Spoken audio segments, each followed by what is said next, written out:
सुप्रभात बच्चों, कक्षा 2 हिंदी में आप सभी का स्वागत है। बच्चों, कल हम पढ़ रहे थे हमारी हिंदी व्याकरण दीपिका का पाठ 10 सर्वनाम। तो बच्चों, हमने पाठ खत्म कर लिया था और मुझे उम्मीद है कि सर्वनाम आप सभी को अच्छे से समझ में आ गया होगा। तो बच्चों, चलिए एक बार हम समझ लेते हैं सर्वनाम क्या है, उसके बाद हम आगे का पाठ पढ़ेंगे। तो बच्चों, कल हमने पाठ पढ़ा था और हमने जाना कि सर्वनाम जानने से पहले हमें संज्ञा का जानना बहुत ज़रूरी है। बच्चों, संज्ञा क्या होता है? कक्षा 1 में आपने पढ़ा था संज्ञा नाम को कहते हैं। संज्ञा किसको कहते हैं?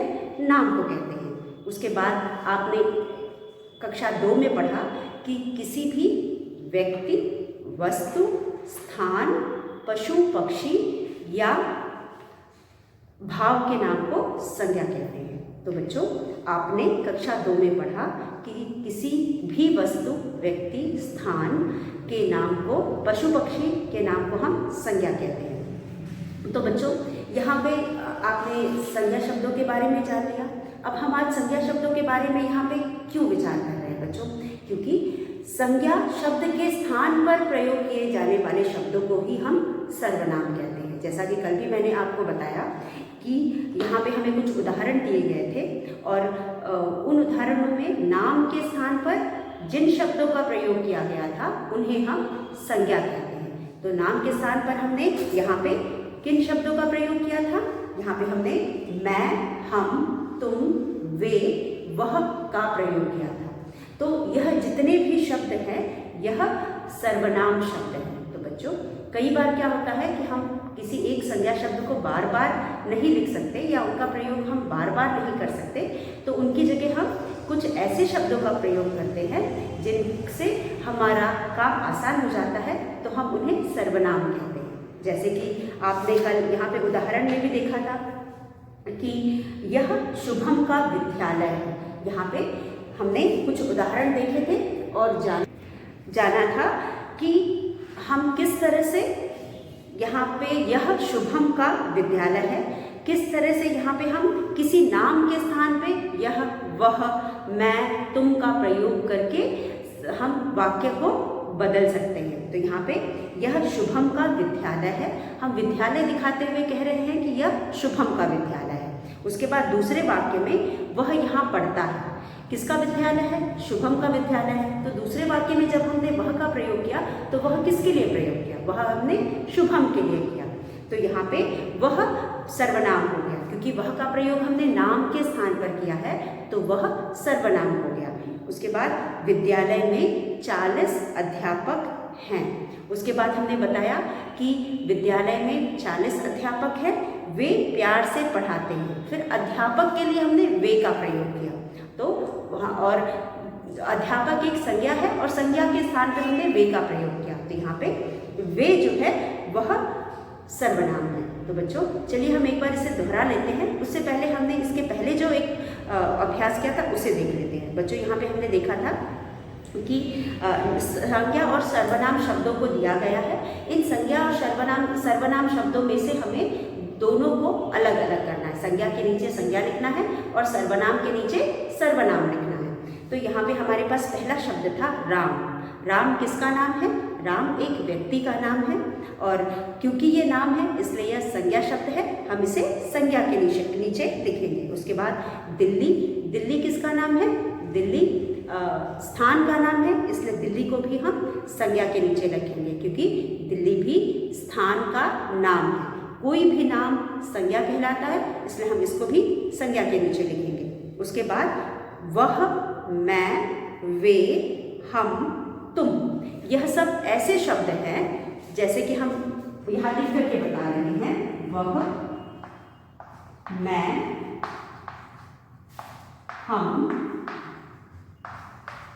तुम, वे, ये शब्द भी आपको दिए गए हैं और ये वह शब्द हैं जिनका प्रयोग हम संज्ञा की जगह पे करते हैं या किसी के नाम के जगह पे करते हैं, इसलिए इनको हम सर्वनाम के नीचे लिखेंगे। उसके बाद हमारा अगला शब्द है ताजमहल। बच्चों, ताजमहल भी एक ऐतिहासिक इमारत का नाम है, इसलिए हम इसको भी संज्ञा के नीचे लिखेंगे। और उसके बाद किताब। किताब भी एक वस्तु का नाम है, किताब एक वस्तु है, उसका नाम है, इसलिए हम उसको भी संज्ञा के नीचे लिखेंगे। उसके बाद गांधी जी भी एक व्यक्तित्व का नाम है या व्यक्ति का नाम है, इसलिए इस नाम को भी हम संज्ञा के नीचे रखेंगे। तो यहाँ पे हमें जो भी शब्द दिए गए हैं उनको हमने दो भाग में बांट करके और उनके शीर्षक के नीचे लिखा है। संज्ञा के नीचे हमने राम लिखा, दिल्ली लिखी, ताजमहल लिखा, किताब लिखा, गांधी जी लिखा। तो यहाँ पे जो शब्द दिए गए हैं या तो वह व्यक्ति के नाम है,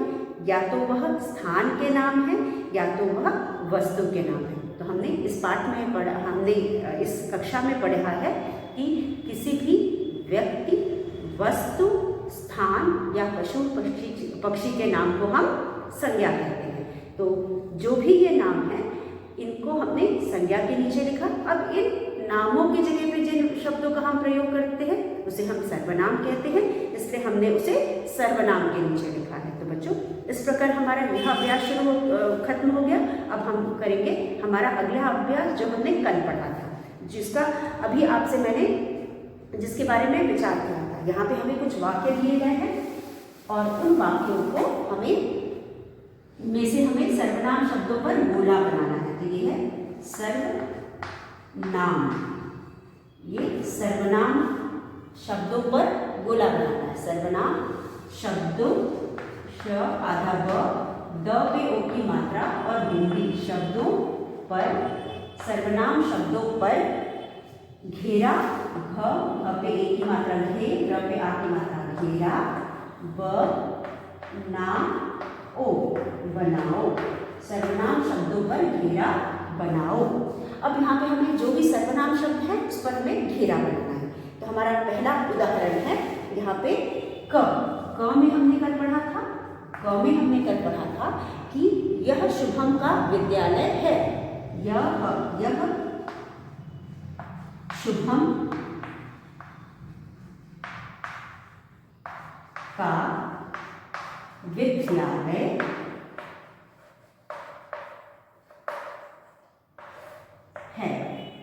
यह शुभम का विद्यालय है। अब बच्चों, यहाँ पे यह किसके लिए प्रयोग किया गया है? यह का प्रयोग हमें स्कूल के लिए या विद्यालय के लिए किया गया है। यह विद्यालय दिखा करके हमें बताया जा रहा है कि यह शुभम का विद्यालय है। तो यह का प्रयोग हमें स्कूल के स्थान पर किया गया है। स्कूल क्या है या विद्यालय क्या है? विद्यालय एक नाम है। तो यहाँ पे यह पर हम गोला बनाएंगे क्योंकि यह एक स्कूल का नाम है और स्कूल के नाम की जगह पे हमें यह लिखा हुआ है। उसके बाद दूसरा वाक्य है बच्चों, दूसरे वाक्य में हमारे पास है वह यहाँ पढ़ता है। वह यहाँ पढ़ता है, इसी का दूसरा भाग है वह यहाँ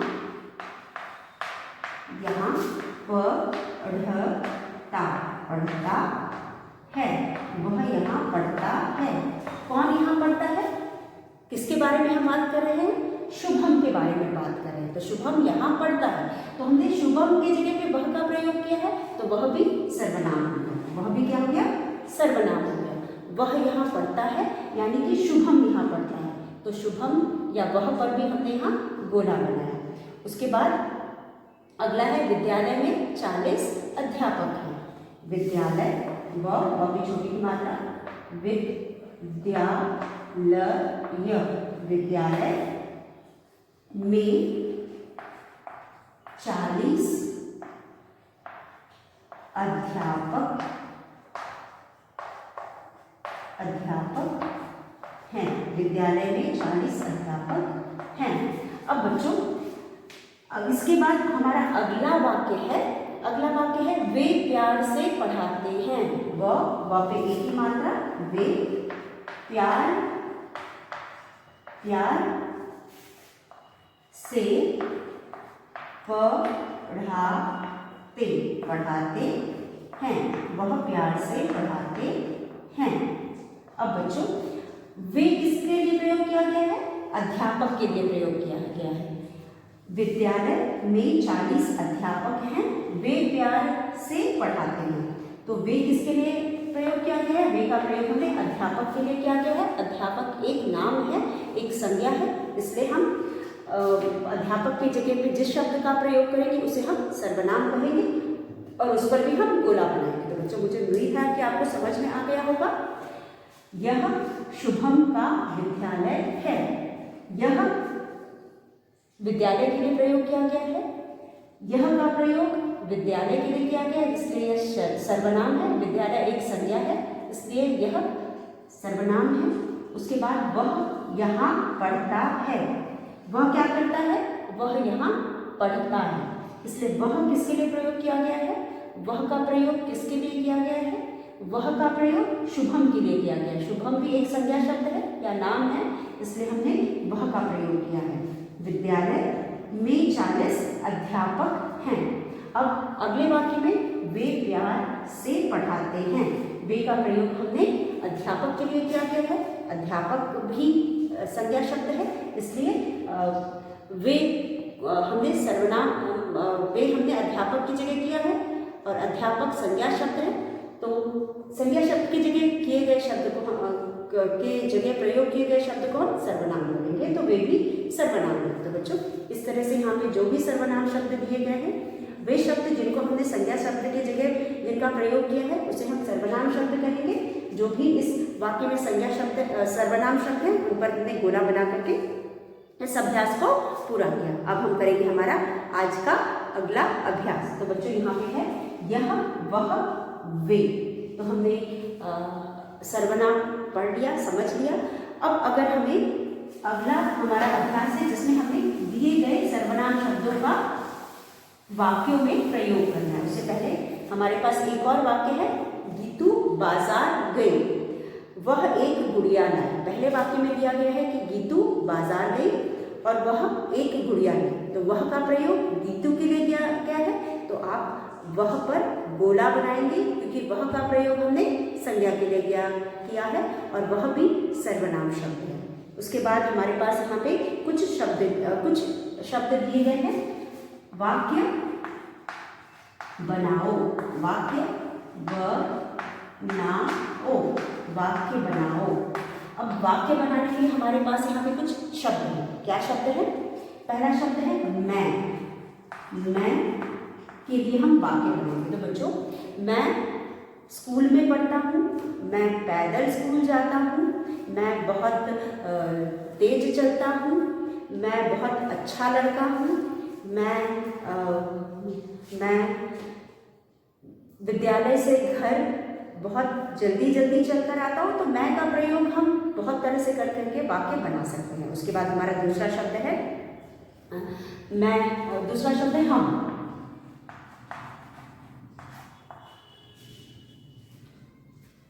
हम कल बाजार जाएंगे। हम का मतलब एक से अधिक लोग। हम का प्रयोग हम कब करते हैं? जब एक से अधिक लोग होते हैं। मैं का प्रयोग हम अपने लिए करते हैं और हम का प्रयोग जब एक से अधिक लोग हैं। हम कल बाजार जाएंगे, हम कल पिकनिक जाएंगे, हम कल सिनेमा देखने जाएंगे, हम कल फुटबॉल खेलेंगे, हम कल बास्केटबॉल खेलेंगे। तो आप इस तरह के वाक्य बना सकते हैं। उसके बाद वह रोज, पहले तो शब्द है वह रोज स्कूल जाता है, वह रोज सैर करने जाता है, वह रोज मुझसे मिलता है, वह रोज मेरे साथ खेलता है। तो इस तरह से इस तरह के आप बहुत सारे वाक्य बना सकते हैं। उसके बाद आखिरी है वे। वह पे एक ही मात्रा वे। अब वे मतलब हम दूसरे लोगों की बात कर रहे हैं। वे खेल रहे हैं, वे पढ़ रहे हैं, वहाँ पे भी एक से अधिक लोग हैं। वे खेल रहे हैं, वह पढ़ रहे हैं, वे नाच रहे हैं, वे गा रहे हैं, वे घूम रहे हैं। इस तरह के वाक्य बना करके आप इस अभ्यास को भी पूरा कर सकते हैं। तो बच्चों, इसी तरह हमने सर्वनाम खत्म कर लिया और मुझे उम्मीद है कि आपको सर्वनाम समझ में आया होगा। तो बच्चों, इसके बाद आज हम अपना दूसरा विषय पढ़ेंगे। दूसरा विषय पाठ पढ़ने से पहले बच्चों, अभी मैं क्या कर रही हूँ? अभी मैं आपको पढ़ा रही हूँ और आप पढ़ रहे हो। तो मतलब यहाँ पे काम हो रहा है। मैं पढ़ाने का काम कर रही हूँ, आप पढ़ने का काम कर रहे हो। तो किसी भी काम को हम क्रिया कहते हैं। तो बच्चों, हमारा अगला पाठ है क्रिया। पाठ 11 क्रिया, जिसे हम इंग्लिश में वर्ब भी कहते हैं। पाठ 11 क्रिया।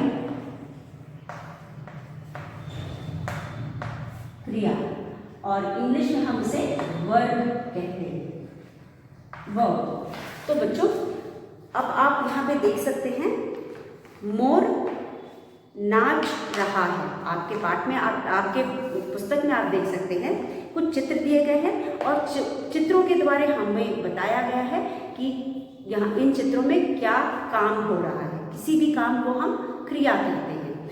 हंसना, रोना, गाना, नाचना, पढ़ना, लिखना, खाना, पीना, सोना सब क्रिया है। यहाँ पे इन सब शब्दों से हमें किसी न किसी काम के होने का पता चलता है, इसीलिए हम इसे क्रिया कहते हैं। क्रिया शब्दों का मतलब है बच्चों वह शब्द जिनसे हमें कोई ना कोई काम होने का पता चलता है, इसलिए हम उन्हें क्रिया शब्द कहते हैं। अब बच्चों मोर नाच रहा है। आपको नाच रहा है शब्द कैसे लिखा है? लाल रंग से लिखा हुआ है। इसका मतलब नाच रहा से हमें ये पता चलता है कि यहाँ नाचने का काम हो रहा है। उसके बाद पका रही है, माँ खाना पका रही है। पका रही है नीले रंग से लिखा हुआ है। पका रही से हमें ये पता चल रहा है कि यहाँ खाना पकाने का काम हो रहा है। मछली तैर रही है, तो मछली तैर रही है में तैर रही है बच्चों किससे लिखा हुआ है? लाल रंग से लिखा हुआ है। इसका मतलब है कि यहाँ पे तैरने का काम हो रहा है। गीता हंस रही है। गीता क्या कर रही है? हंस रही है। तो यहाँ हमें ये पता चलता है, हंस रही से हमें पता चल रहा है कि यहाँ हंसने का काम हो रहा है। तो बच्चों रंगीन शब्दों से नाचने, पकाने, तैरने या हंसने के काम का पता चलता है, इसलिए हम इसे क्रिया कहते हैं। तो वह शब्द जिससे हमें किसी काम के होने का पता चलता है उसे हम क्रिया कहते हैं। तो बच्चों हम इस पाठ में कुछ ऐसे शब्दों के बारे में पढ़ेंगे या समझेंगे जिससे हमें किसी न किसी कार्य के होने का पता चलेगा। तो बच्चों कुछ काम, बच्चों इन शब्दों हम इंग्लिश में क्रिया को वर्ब कहते हैं और वो शब्द जिससे कुछ काम होने का पता चलता है उसे हम एक्शन वर्ड्स कहते हैं। तो यहाँ पे कुछ क्रियाएं हम कह सकते हैं, कुछ काम या कुछ क्रियाएं। कुछ क्रियाएं क्यों कह रहे हैं? क्योंकि जो भी शब्द हम पढ़ने जा रहे हैं उन सब से कुछ न कुछ काम हो रहा है। तो यहाँ पे लिखना, खेलना, आप चित्र देख सकते हैं। ये सारे शब्द हमें चित्रों द्वारा दिए गए हैं। पहले चित्र में बच्चा लिख रहा है, तो यहाँ पे हम इसे कहेंगे लिखना, खेलना, कूदना, नाचना, हंसना, पढ़ना। यहाँ पे लिखा है लिखना। लिखना मतलब लिखने का काम हो रहा है। खेलना मतलब खेलने का काम हो रहा है। कूदना मतलब कूदने का काम हो रहा है। नाचना मतलब नाचने का काम हो रहा है। हंसना मतलब हंसने का काम हो रहा है। और पढ़ना मतलब पढ़ने का काम हो रहा है। तो कुछ काम या क्रियाएं, इसे हम क्रियाएं भी बोल सकते हैं। वह शब्द जिनसे हमें किसी न किसी काम के होने का पता चलता है उसे हम क्रियाएं बोलते हैं और या फिर हम उसे क्रिया कहते हैं। तो बच्चों हमारे पास यहाँ कुछ और शब्द है जिनको हम लिख करके पढ़ करके पहले अभ्यास कर लेते हैं, फिर हम इन्हें लिख करके दोहराएंगे। तो बच्चों अगले पृष्ठ में अगला चित्र है रोना। रोना मतलब रोना बोलने से हमें क्या पता चलता है? हमें यह पता चल रहा है कि हाँ रोने का काम हो रहा है। उसके बाद उड़ना। उड़ना मतलब उड़ने का काम हो रहा है। सोना। सोना मतलब सोने का काम हो रहा है। गिरना यानी गिरने का काम हो रहा है। खाना। खाना यानी खाने का काम हो रहा है। पीना। पीना यानी पीने का काम हो रहा है। दौड़ना। दौड़ना यानी दौड़ने का काम हो रहा है। बैठना यानी बैठने का काम हो रहा है। गाना। गाना यानी गाने का काम हो रहा है। तैरना यानी तैरने का काम हो रहा है। चलना यानी चलने का काम हो रहा है। भौंकना यानी भौंकने का काम हो रहा है। तो यह जितने भी शब्द यहाँ दिए गए हैं यह सब क्रियाएं हैं जिनसे हमें किसी न किसी काम के होने का पता चलता है। तो चलिए अभी तक जिन जिन उदाहरणों को हमने यहाँ पे पढ़ा है उसे लिख करके उन्हें और अच्छे से समझते हैं। तो बच्चों यहाँ पे हमने कुछ क्रियाएं देखी हैं जिनको हम लिखेंगे और समझेंगे। पहला चित्र है मोर का। मोर, पहला चित्र है मोर का। म पे ओ की मात्रा मोर। मोर नाच रहा है। तो बच्चों नाच रहा है। तो बच्चों हमें इस शब्द से पता चलता है कि यहाँ पे कोई काम हो रहा है। नाच रहा से हमें पता चलता है कि इस वाक्य में नाचने का काम हो रहा है। बच्चों, नाच रहा से हमें यहाँ पता चलता है कि इस वाक्य में नाचने का काम हो रहा है। उसके बाद दूसरा वाक्य है माँ, तो यहाँ कौन सा काम हो रहा है? नाचने का काम हो रहा है। नाचने का काम हो रहा है। उसके बाद दूसरा वाक्य हमारा है, दूसरा वाक्य क्या है? दूसरे वाक्य में माँ खाना पका रही है। म पे आ की मात्रा और चंद्र बिंदु। माँ खाना, खा, न पे आ की मात्रा ना, खाना। माँ खाना पका, पका रही है। माँ खाना पका रही है। अब इस वाक्य में क्या काम हो रहा है? इस वाक्य में खाना पकाने का काम हो रहा है। माँ खाना पका रही है, पका रही है। इन दो शब्दों से पता चलता है कि पकाने का काम हो रहा है। तो यहाँ कौन सा काम हो रहा है? पकाने का काम हो रहा है। उसके बाद हमारे पास तीसरा वाक्य है मछली तैर रही है। तीसरा वाक्य है मछली तैर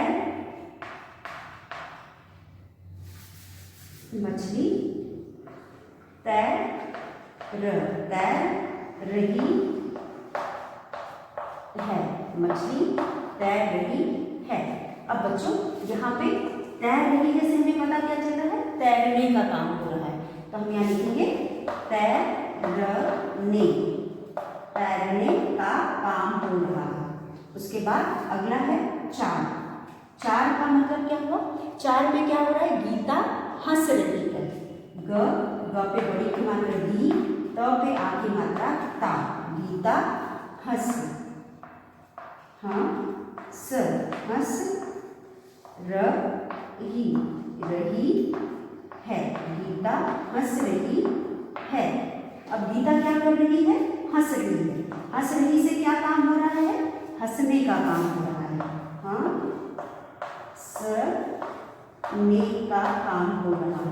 तो बच्चों, ये जो वाक्य हमने यहाँ पे लिखा है, इन वाक्यों में हमें किसी न किसी काम के होने का पता चल रहा है। इन वाक्यों में हमें किसी न किसी काम के होने का पता चल रहा है। किस काम के होने का पता चल रहा है?